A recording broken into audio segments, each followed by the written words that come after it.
sign na ikaw ay kinaiinggitan o binabarang sa pamamagitan ng sinyales ng mga insekto.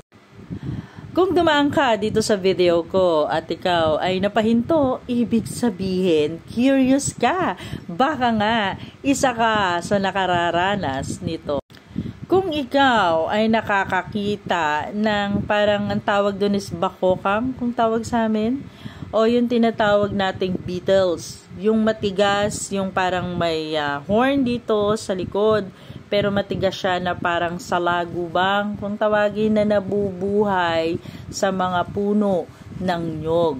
At ang lugar naman ninyo subdivision, o kaya ay wala namang kapuno-puno, pero meron namang mga ganyan, no? Ibig sabihin, meron pong sumusubok na ikaw ay barangin. Lalo na kung itong bakokang na to ay pumupunta doon sa higaan mo. Kapag nakakakita ka ng ganito, hulihin mo, sunugin mo. Dahil pag ito kumapit sa'yo at ito ay makakaramdam ka ng kung ano sa katawan mo, ibig sabihin, nagtagumpay ang mambabarang na gustong mambarang sa'yo. At kung sakali naman ikaw ay nakakakita ng mga ipis sa bahay mo o sa kwarto mo o sa higaan mo o kung saan ka madalas na tumambay, may mga pagkakataon na tulog ka, pagkagising mo ang dami sa tabi mo na mga ipis. Ibig sabihin, meron pong sumusubok na isang mambabarang para ikaw ay barangin sa pamamagitan ng ipis. Alam po natin, ang sinyalis na ito ay mabaho ang pang-amoy mo sa iyong sarili. At kapag naman langaw, mostly ang langaw, ang ginagawa po nila, no, kapag lagi ka, kunyari, nasa isang lugar ka, hindi naman malangaw ang lugar, pero parang sinusundan ka lagi ng langaw, kahit naman ang bango-bango mo. Sige, no, at napansin mo naman, ang lugar na yun, napupuntahan mo malinis naman, wala naman masyadong mga basura o anuman. Pero bakit ikaw parang pinupuntiryan nitong langaw na to? Ibig sabihin, kinaiinggitan ka at ikaw ay sinusubukang barangin. Ang mostly naman sa langaw, ang ginagawa nito ay sinusugatan ang iyong katawan at ito ay mamamaga at lumalaki at dumadami at minsan ay lalabas ang mga uod niya. Kapag ang lahat ng yan ay nakikita ninyo, no? Ang gagawin nyo po, number 1, doon po sa ipis.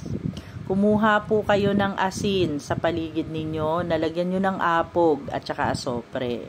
Lagyan mo po ang paligid ng iyong kwarto. Ito po ay pwede na pangontra para hindi makapasok sa iyong tahanan ang ginagawa nila.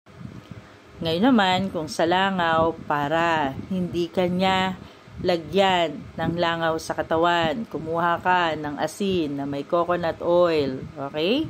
At lagyan mo ng konting sili, magpunas ka sa buong katawan, ibabad mo ito sa loob ng 7 araw upang hindi siya magtagumpay. Dahil sa 7 araw na hindi ito tumalab sa'yo, ay babalik ito sa kanila. Kaya ikaw, kung sa tingin mo may gumaganito sa'yo, mag-aware ka na, magpunta ka na rin sa manggagamot kung tumalab na to.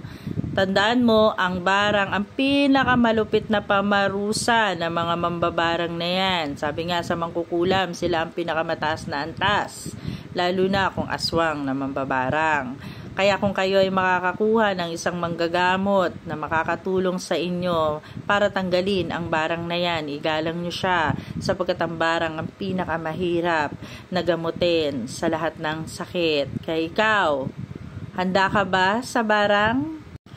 Kung nagustuhan mo ang video ko, ano pang ginagawa mo? I-follow mo naman ako sa aking FB account, Madam Fortune, Faith Healer, Cagayan Valley, sa aking FB page, Babaylan, Cagayan Valley, at syempre dito sa TikTok account ko para may notification kang matatanggap every time na ako ay naka-live or nag-upload po ako ng mga video na kapupulutan mo ng aral tungkol sa espiritual na mga sakit at karamdaman.